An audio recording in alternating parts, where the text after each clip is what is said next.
Rock star అనే ఒక company just 24 అవర్స్లోనే $3 billion సంపాదించింది. అంటే మన ఇండియన్ కరెన్సీలో 25,000 కోట్లు. అసలు ఎలా సంపాదించిందో చెప్తా వినండి. మన వరల్డ్లోనే టాలెస్ట్ బిల్డింగ్ అయిన బూర్జ్ ఖలీఫాని కట్టడానికి ఆల్మోస్ట్ $1.5 బిలియన్ ఖర్చు అయింది. అంటే మన ఇండియన్ కరెన్సీలో 12,900 crores ఖర్చు అయింది. బట్ ఆ game card GTA 6. Rock star company ఈ గేమ్ పైన ఆల్మోస్ట్ $2 బిలియన్ ని ఇన్వెస్ట్ చేసింది. అంటే మన ఇండియన్ కరెన్సీలో 17,200 crores. కానీ ఇక్కడ మీ మైండ్ పోయే విషయం ఏంటంటే రాక్ స్టార్ కంపెనీ ఇంకా వాళ్ళ గేమ్ ని రిలీజ్ చేయలేదు. వాళ్ళు GTA 6 ని November 19th రిలీజ్ చేయబోతున్నారు. కానీ వాళ్ళు ప్రీ ఆర్డర్స్ ని 6 months ముందే రిలీజ్ చేశారు. ప్రీ ఆర్డర్స్ ని రిలీజ్ చేసిన వెంటనే ఆ కంపెనీ జస్ట్ 24 అవర్స్ లోనే $3 బిలియన్ అంటే 25,800 కోట్లు సంపాదించింది. గేమ్ ని ఇంకా వాళ్ళు రిలీజ్ చేయకముందే $3 బిలియన్ ని సంపాదించారంటే నాకు తెలిసి వచ్చే నవంబర్లో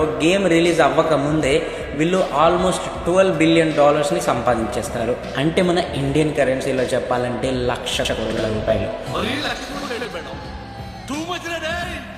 కోట్ల.